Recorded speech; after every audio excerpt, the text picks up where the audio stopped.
अब क्वेश्चन ये है कि derive an expression for the voltage across R, मतलब बेटा हमें इस वायर ए बी के अक्रॉस क्या बताना है, पोटेंशियल डिफरेंस बताना है। कब, व्हेन द स्लाइडिंग कॉन्टैक्ट, ये जो बेटा एरो जैसा है जोकी के लिए, मेटेलिक नोब के लिए, ये sliding contact is in the middle of this wire, मतलब वायर ए बी के किसमें बेटा, मिडल में है। तो ये क्वेश्चन है।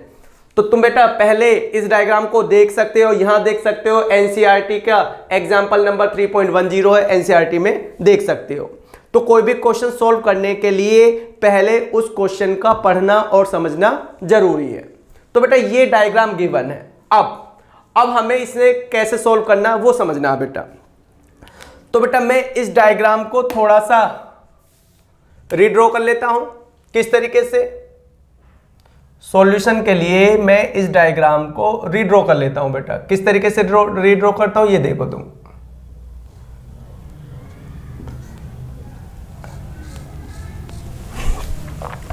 हाँ तो बेटा देखो,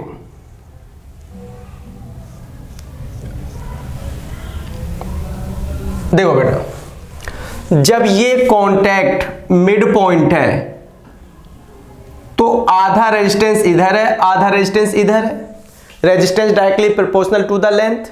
तो बेटा इस पूरी लेंथ का रेजिस्टेंस आर नोट है, और अगर क्वेश्चन में ये क्या बताया गया बेटा, मिडल पॉइंट, मिड पॉइंट, यानी कि ये कांटेक्ट यहां पर मिड में है, तो आधा रेजिस्टेंस इधर और आधा रेजिस्टेंस उधर। तो ये जो एक बार में रेजिस्टेंस आर नोट लिखा है, मैं इसे दो बार में लिख लेता हूं बेटा। यहां से यहां तक का रेजिस्टेंस आर नोट, और फिर आगे रेजिस्टेंस आर नोट बाय 2। तो आर नोट बाय 2 तो ये हो गया बेटा, और आर नोट बाय 2 ये रहा। ठीक है ना।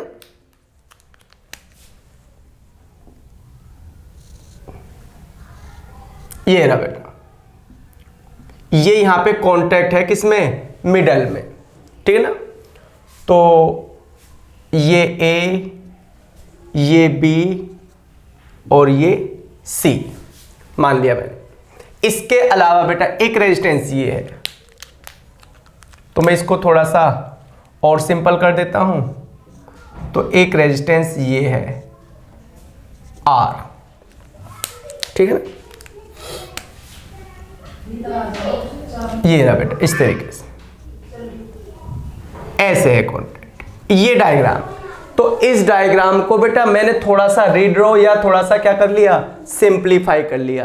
क्यों किया, क्योंकि ये कांटेक्ट कहां पर है, मिडल में है।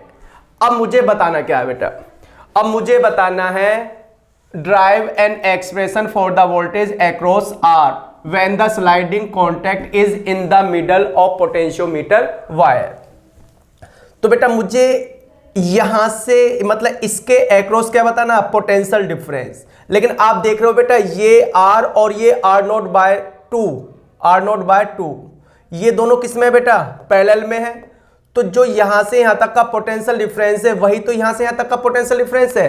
तो derive an expression for the voltage across R, यानी कि मुझे बेटा क्या बताना, मुझे ए से लेकर सी तक का क्या बताना है, पोटेंशियल डिफरेंस। मैं यहां लिख देता हूं कि हमें क्या बताना है, VAC, पॉइंट ए और सी के बीच का क्या बताना है, पोटेंशियल डिफरेंस। बेटा ये आर नोट बाय 2 और ये आर किस में है, पैरेलल में है। तो जो यहां से यहां तक का पोटेंशियल डिफरेंस है वही तो पोटेंशियल डिफरेंस अक्रॉस आर होगा, क्योंकि आप लोग जानते हो कि पैरेलल में पोटेंशियल डिफरेंस क्या रहता है, कांस्टेंट रहता है। तो डिसाइड हो गया कि मुझे क्या करना है, VAC निकालना है। अब VAC के लिए देखो क्या करना है बेटा, पहले मुझे ये पता लगाना है कि इस वायर में कितना करंट फ्लो हो रहा है, इस वायर में कितना करंट फ्लो हो रहा है। क्योंकि बेटा VAC के लिए तुमने एक स्ट्रेटजी बनाई है, देख लो क्या बनाई है, VAC। तो बेटा VAC क्या होगा, VAC होगा IRAC। भाई ये जो इतना डायग्राम है, इस डायग्राम को इधर देख लो बेटा आप, पॉइंट ए है, पॉइंट ए और पॉइंट सी।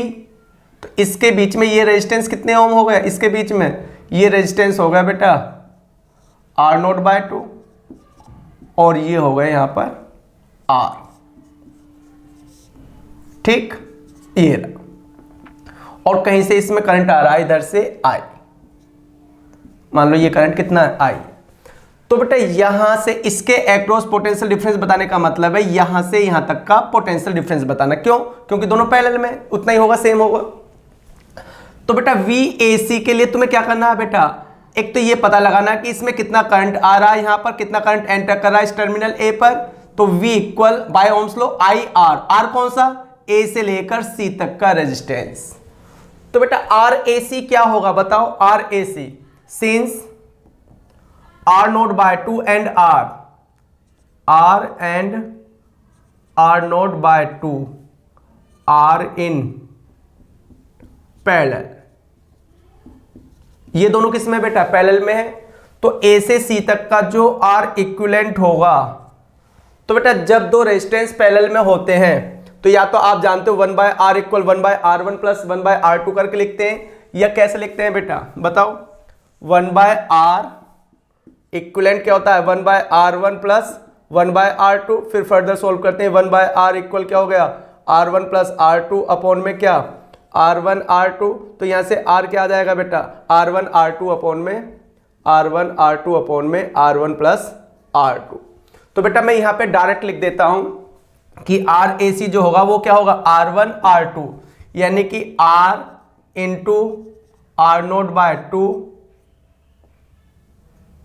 अपॉन में क्या दोनों का सम, क्या R plus R0 bye 2। LCM लेकर बेटा RAC क्या आ जाएगा RAC, तो RAC आ जाएगा बेटा 2R प्लस R0 बाय 2, 2 से 2 कैंसिल हो जाएगा, तो ये हो जाएगा R0 अपॉन में 2R प्लस R0। इतना तो तुम जानते होगे एलसीएम लेकर। ये बेटा अभी आंसर नहीं निकला, अभी तो ये क्या निकला है, अभी तो ये RAC निकला है बेटा। क्या निकला है अभी RAC, ठीक है। अब देखो, अब तो यहां पे बेटा VAC निकालने के लिए RAC चाहिए, वो तो काम हो गया। अब बचा क्या I। तो बेटा I कैसे निकलेगा I, तो इधर रफ वर्क में देख लेते हैं I कैसे निकलेगा। I निकलेगा टोटल EMF अपॉन में टोटल रेजिस्टेंस। तो बेटा टोटल EMF कितना है यहां पर V, तो टोटल EMF की जगह तो तुमने V लिख दिया, लेकिन टोटल रेजिस्टेंस का मतलब क्या बेटा, टोटल रेजिस्टेंस का मतलब है A से लेकर B तक, मतलब इस पूरे अरेंजमेंट का टोटल रेजिस्टेंस, यानी कि टोटल रेजिस्टेंस का मतलब है RAB। तो अभी तुम्हें क्या निकालना है बेटा RAB। तो नेक्स्ट स्टेप क्या है, देखो अगर मैं इसको देखो बेटा, तो ये तो हमें पता चल गया कि हम करना क्या चाह रहे हैं।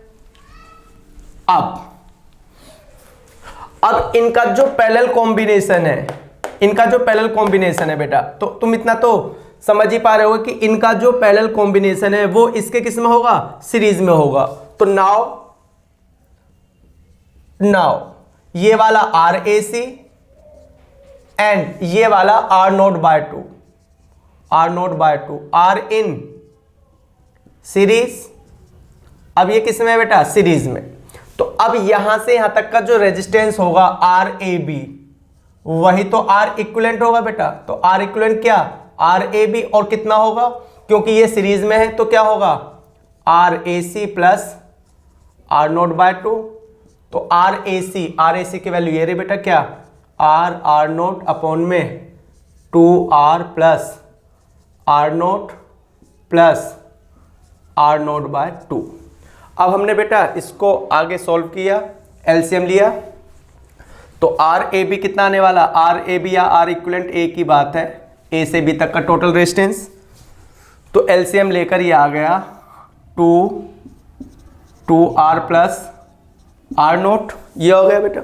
अब इसको इससे डिवाइड किया तो 2 बचा, तो 2 से ये हो गया 2R0, फिर प्लस 2 से तो 2 कैंसिल हो गया। अब इसकी मल्टीप्लाई इसमें करनी है, तो ये क्या हो जाएगा बेटा 2R0, 2R0, इसकी मल्टीप्लाई इसमें करनी है, तो 2R0 की 2R में हुई, और फिर प्लस R0 स्क्वायर। मतलब ये तो समझ ही गए होगे बेटा एलसीएम लेकर कैसे किया है। अब नेक्स्ट स्टेप में ये RAB कितना हो गया, अब नेक्स्ट स्टेप में ये आर ए बी हो गया 2r r0 plus 2r r0 कितना हो गया 4r r0 plus r0 square by क्या 2r प्लस r0। अब इससे नेक्स्ट स्टेप में क्या होगा बेटा, अब इससे नेक्स्ट स्टेप में आर ए बी हो गया, r0 कॉमन ले लो, चलो तो r0 कॉमन ले लिया तो यहाँ क्या बचा 4r प्लस r0 और ये क्या हो गया बेटा, ये हो गया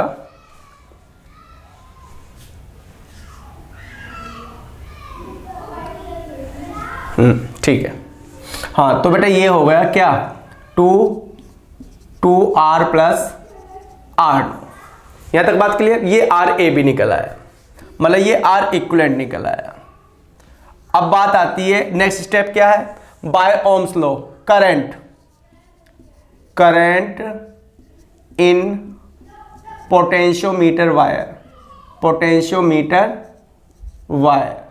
तो बेटा इस पोटेंशियोमीटर वायर में ये करंट आई जो हम यहां पे रखना चाहते हैं वो आई कितना होगा, वो आई होगा V अपॉन में R इक्विवेलेंट, और R इक्विवेलेंट का मतलब आर ए बी, तो I बराबर हो जाएगा बेटा V की जगह तो V और R ए बी की जगह आ जाएगा R इक्विवेलेंट मतलब R0 4R प्लस R0 और अपॉन में क्या 2R प्लस R0। अब बेटा ये कहाँ चला जाएगा, ऊपर चला जाएगा, तो यहाँ से I कितना आ गया, अब I तो ये I इक्वल हो गया, अब I इक्वल तो ये हो गया 2 टाइम्स 2V और ये ऊपर चला गया तो क्या हो गया 2R प्लस R0 और ये नीचे क्या बचा R0 4R प्लस R0। ये निकल कर आ गया बेटा करंट। आंसर अभी भी नहीं आया, ये अभी क्या निकल कर आया, करंट निकल कर आया। अब हमें निकालना है बेटा VAC, मतलब drive an expression for the voltage across R, यानी कि यहां इस रेजिस्टेंस के अक्रॉस हमें वोल्टेज बताना है। तो मैंने बेटा इस डायग्राम को ऐसे रीड्रॉ किया था, तो यहां से यहां तक का पोटेंशियल डिफरेंस बताना, मतलब यहां से लेकर यहां तक का पोटेंशियल डिफरेंस बताना है। तो नाउ पोटेंशियल या voltage across resistance R, across resistance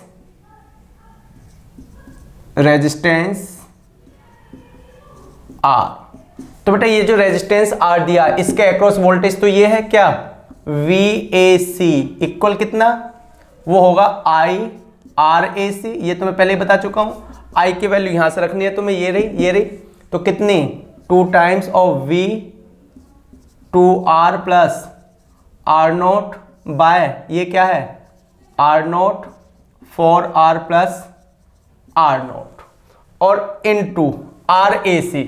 और बेटा RAC ये रहा क्या, RAC की वैल्यू क्या होगी वहां से R0 अपॉन में क्या 2R प्लस क्या R0।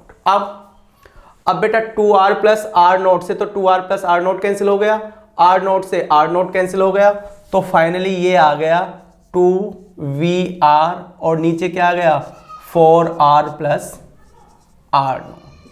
ये आ गया बेटा वोल्टेज अक्रॉस AC, मतलब अक्रॉस रेजिस्टेंस।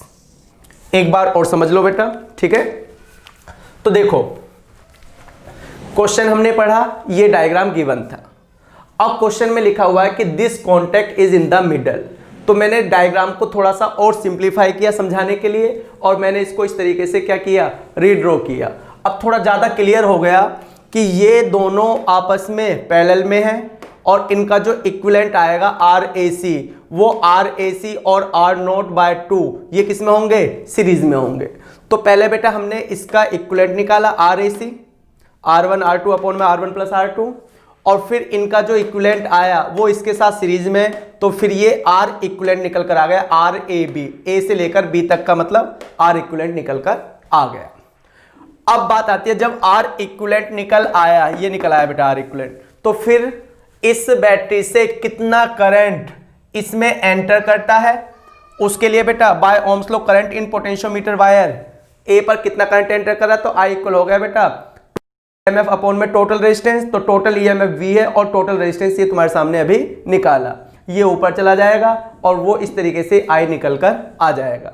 अब now voltage across resistance R, तो बेटा इस रेजिस्टेंस के अक्रॉस हमें वोल्टेज बताना था, तो मैं बार बार कह रहा हूं कि इसके अक्रॉस जो वोल्टेज होगा वो इस पॉइंट A और C के बीच में वोल्टेज होगा, क्योंकि ये दोनों पॉइंट ए सी के बीच में, ये दोनों किसमें है, पैरेलल में है। तो जो पॉइंट ए और सी के बीच का पोटेंशियल डिफरेंस है, वही तो पोटेंशियल डिफरेंस किसके अक्रॉस होगा बेटा, रेजिस्टेंस आर के अक्रॉस होगा।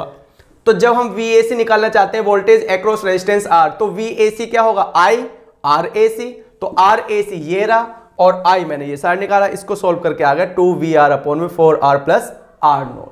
तो बात क्लियर हो गई बेटा, बात समझ में आ गई। और ये बहुत ही इंपॉर्टेंट क्वेश्चन है, एनसीईआरटी का एग्जाम्पल है 3.10 और सीबीएसई में आया बेटा 2014 में एंड 2017 में। तो इसके बाद बेटा अब हम नेक्स्ट क्वेश्चन पढ़ते हैं।